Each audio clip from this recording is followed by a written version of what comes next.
Brampton real estate market has been nothing but a bit of a headache for the last 12 months. Now that we have a full year of data, what I want to do is break everything down for you, show you what those ebbs and flows look like. And yes, it might be exactly what you think it is when we're looking how much these prices move and when they actually move. What we're going to do is we're going to show you the average prices as they moved across the different categories, condos, townhouses, and your detached homes. We're going to show you those average price points, and we are going to tell you what we think the market looks like in 2025. Unfortunately, we are seeing a slight dip in the average price over the last 12 months. You might be saying to yourself, that makes no sense at all. The interest rates have actually come down. Why are the prices coming down? Let's get into it here. So we've got some data here for us to go over. The first thing that we're going to look at is the last 12 months of the average selling price. So you can see here on this chart that we're going through, it's got a little bit of a wave to it. It's got two big peaks and it's got two drop-off zones here. You might already know what these are, but we're going to break it down right now. We started last January at an average price point of about $973,000, and we finished December at $973,000. We had just about a 1.1% decrease year over year, which is not anything to be alarmed about, but it's something to keep in mind when you're investing in real estate, when you're buying real estate. It does not always go up. Think about it more of a long-term, not so much a short-term investment. I know myself, when I bought my first home, I thought, could I be here for 5 to 10 years? The answer was yes, so I pulled the trigger. If you're thinking of buying something and you want to maybe turn it over in 2 years, 3 years, even a year, there's a lot of risk there. So you need to understand that the price might not be more than what you paid for it in 12 months following your purchase. But we've got two nice peaks here that happened in the year. We had one in April and we also had one happen in September. Why did we have these two peaks? Well, one of them was in spring, one of them was in fall. These are the two best markets. If you're thinking of selling your home, this is where you can really capitalize on getting the most value for that property. On the flip side, if you're thinking of buying a home at the same time as selling, you have to understand you're going to pay peak price. You're going to get peak price for your home. If you're in January or December, guess what? Winter market, it is lower prices on both the buying and the selling side of things. You choose your poison, but we had a peak of $1,043,000. We had a low end. We didn't peak off any higher than that in September, so we dropped off to $973,000, about a $70,000 difference between top of market and bottom of market throughout 2025. The next thing that I want to show you guys here is what those prices actually looked like 3 months ago, 6 months ago, a year ago. Yes, we saw the peak and we saw the bottom, but here we've got different types of housing that you can actually relate that number to. So we have here 2 bedrooms, your average prices across the board. You know, as of December, $733,000 was what we were looking at as an average selling price. That fluctuated as high as $851,000 a year ago, and we are down $120,000 from a year ago on a 2-bedroom detached home. There's not a lot of these. I wouldn't worry about it too much, but it's something to consider. Maybe you have a 2-bedroom detached home. Your value, as of right now, has come down, but remember, if you want to get rid of this property, if you want to sell this property, choose one of those 2 peak markets, especially if you're only selling. 3-bedroom homes, a little bit of a different story. Yes, we finished the year $927,000. However, it only peaked at $954,000, so we only had a $25,000 difference throughout the year. 6 months ago, that would have been summertime, when we were at $954,000 just after that spring market. A year ago, $930,000, very similar to what we have now. That would have been last winter. And then we had in the spring market, $934,000. So a little bit higher, not a big difference. In this case, the summer market actually had a higher price for 3-bedroom detached home. 4 bedroom is where we'll stop. We'll go through this. 5, 6 bedrooms plus. We don't have to go over those ones specifically. So you can see the variance here. A year ago, we were at 1.2. 3 months ago, 1.2 again. And 1.3 in the summertime, and 1.3 again right now. So detached homes, the values are shooting their value back up. Of course, the chart that we had up here is just what the average home sold for across the board, not specifically to detached. Now let's look at the townhouse category. The most common are a 2 or 3 bedroom townhouse, and as we can see here, those look like $740,000 and $820,000. On the 2-bedroom side of things, we peaked out at 784. Keeping in mind, these are averages and there's not a lot of 2-bedroom townhouses. So that number can easily move around. Obviously, we had 643 a year ago, so about $100,000 difference between the number we're at now versus last winter, and even more if you're looking at 784. The 3-bedroom townhouse, much more common, so we should see more stability across here, which we do. We've got 820, 809, 842, and 812. So we're not seeing a huge drop off. About 35 grand, $33,000 is the difference between the top and the bottom of what we saw year over year. And lastly, the condo market. 1-bedroom condo, 2-bedroom condo, 3-bedroom condo. This is Brampton. There's not a ton of condos. There's more being built, but currently, this is what we're looking at. We had a high of 498, and then we had a low of 420,000 on the 1-bedroom side of things. Could be that the prices dropped off, but it could also be that there just wasn't a lot of 1-bedrooms that sold, so the average was brought down by maybe some cheaper units.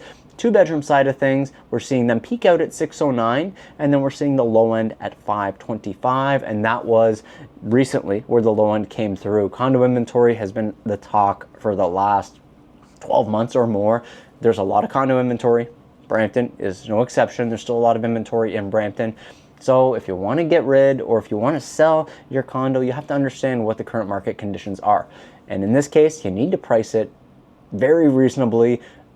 Hopefully you're not selling it at a loss, and hopefully you can recoup some of your cash on the purchase side of things, negotiating in a favorable market as well. 3 bedrooms, what we're looking at here is very limited inventory, but they're peaking out at 905,000 being that average 3 months ago. There's not a lot of them, so that could be really drawn up by maybe a penthouse or something that was really, really extravagant.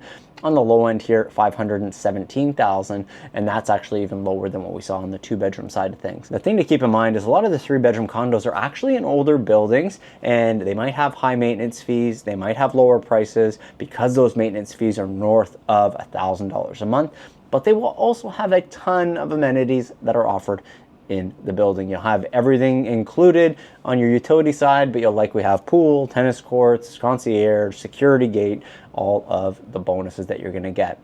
So let's take a peek here at the housing inventory in Brampton.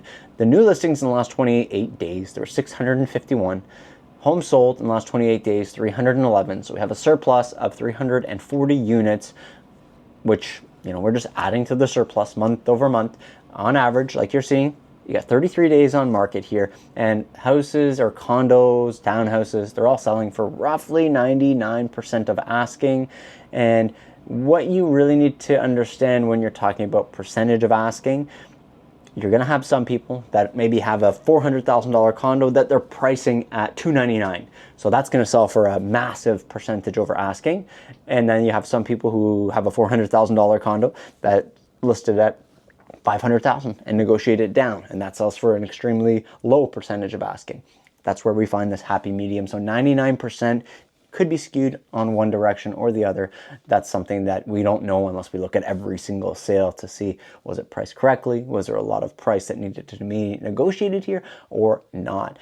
Now, when it comes to inventory, we got a lot of it across the GTA. You might have watched my Toronto market update video already, and there's just a lot of additional inventory that we're not selling enough to keep up with the inventory that's coming in. A lot of it is on the condo side of things. If you own a detached or a semi-detached, those are generally moving pretty quickly, but this will just give you an idea here of what the inventory situation is like. So your new listings, we'll use the 3-bedroom condo for example. Here there was 42 3-bedroom condos that came on market, only 6 of them sold, and then you already had 116 that were on the market. So you're only selling a small percentage of what's coming on the market. In this case, if you look at the grand total here, you have across all condo categories 332 active condo sales.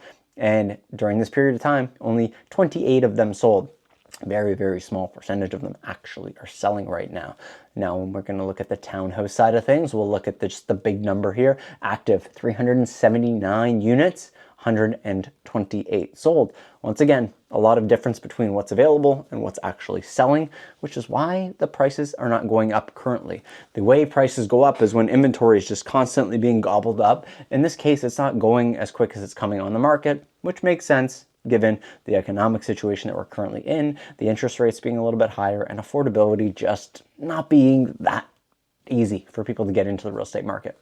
On the detached side of things, it's getting lower and lower because people can afford less home than they would hope. 696 available listings, 154 sold last month. So when we're looking at all of these things here, it's going to be a continuation of, okay, we don't have necessarily the inventory that is affordable for people on the detached side of things. A lot of it will be north of $950,000, which requires that either you have a massive down payment or you have some equity that's built up from your previous homes. I know when I wanted to make my personal jump from a townhouse, that was my first purchase, to that detached home, there's a lot of different things you need to consider. You need to look at how much equity, if any, is in your property. What are the downsides of actually making this move? Is there an increase in property tax? Is your mortgage payment going to go up substantially? Are there penalties when it comes to selling your first home? Maybe you're selling it 2 years into a 5-year mortgage, for example.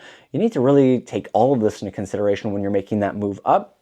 And sometimes it's just not feasible given the current average prices. As you can see, the condo average prices are in the 5, townhouses are in the 6s, and then you're gonna get yourself into the $1 million range, 1.2, 1.3, even $1 million on the detached side of things. It is a lot to ask for some people. So all in all, this is what the year looked like in Brampton and the month of December.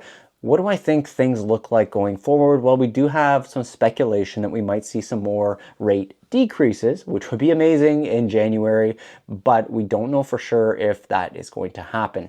If it does happen, things will get progressively better in the real estate market. I think as rates get closer on the variable and the fixed side of things, as they get closer, you're going to see people start to choose the variable rate. You're going to see people who would have traditionally gone fixed consider this. And because of that, it's going to maybe allow people to make a move because they feel a little bit more comfortable with the rates on this trajectory that comes down instead of going up like we've seen so much in the past. If you're thinking of getting into the real estate market, what can you pull from this video today? You can pull the data, of course, that we talked about on the markets. Which ones are hot? Which ones are cold? When do you expect a high price? When do you expect those low prices? January, December, winter market, low. Spring, fall, winter market, high. If you're thinking of buying, buy when it's cold. If you're thinking of selling, sell when it's warm. If you're gonna do both, it doesn't matter all that much. At that point, what I would do is I would chase the inventory.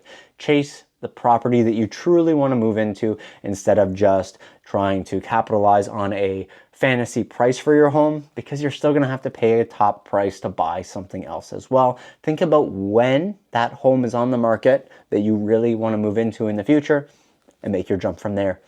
Thank you so much for watching this video. And if you're just curious about what you can buy for $50,000 in the GTA or surrounding areas, check out my last video that was on the channel here, and I'll see you in the next one. Bye for now.